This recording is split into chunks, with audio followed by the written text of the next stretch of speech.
Les expressions, les animaux. Une petite histoire avec 5 expressions sur le thème des animaux. Le voyage de Tim dans la forêt magique. Dans un village enchanté, vivait un petit garçon, Tim. Un jour, il alla dans la forêt de ce village qu'on disait magique. Il marchait quand soudain il rencontra Crookie, le crocodile, qui pleurait souvent, très souvent. Tim lui demanda pourquoi il pleurait. Crookie lui répondit qu'il versait des larmes de crocodile car personne ne voulait être son ami et ainsi attirer les autres animaux. Tim, compatissant, décida d'aider Crookie à trouver une meilleure façon de se faire des amis. Et c'est ainsi que Tim et Crookie se retrouvèrent à marcher ensemble. Ils passèrent devant une ferme et firent la connaissance de Roger le coq. Roger, tristement, leur expliquait que personne ne voulait lui parler car il était connu pour passer du coq à l'âne.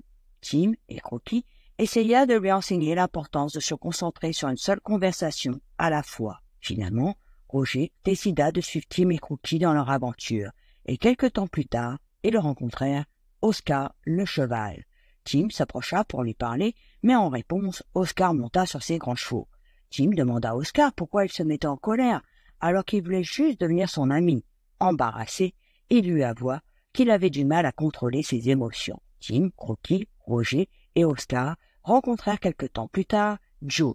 Joe était malin comme un singe. Il leur annonça que la fin de leur aventure était proche une fois qu'ils croiseraient le chemin de Rosie. Et effectivement, ils croisèrent Rosie. Rosie était une poule un peu seule. Chacun raconta comment ils avaient fait connaissance. La poule les écouta et à la fin de leur histoire, elle leur posa une question. « Pouvez-vous me dire quand les poules auront des dents ?» Tous se regardèrent et en chœur répondirent « Quand les poules auront des dents ?» et ils éclatèrent de rire. Et c'est ainsi que Tim, Crookie, Roger, Oscar et Rosie sont devenus amis.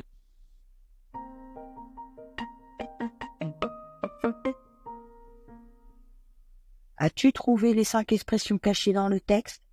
Expression numéro 1. Crookie lui répondit qu'il versait des larmes de crocodile.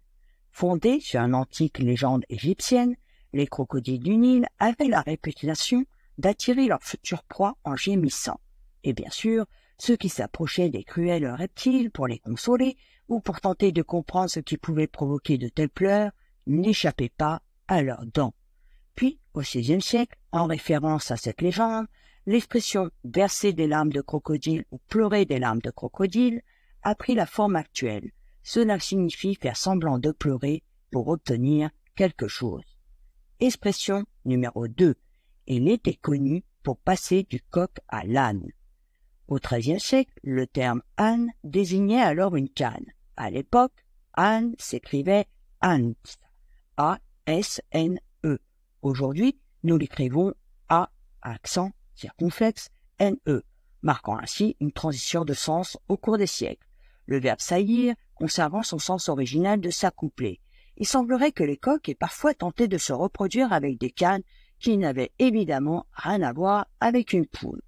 Ainsi, saillir du coq à l'âne aurait évolué au fil du temps pour devenir l'expression familière que nous connaissons aujourd'hui, passer du coq à l'âne, qui signifie qu'une personne parle d'un sujet puis d'un autre qui n'ont aucun rapport.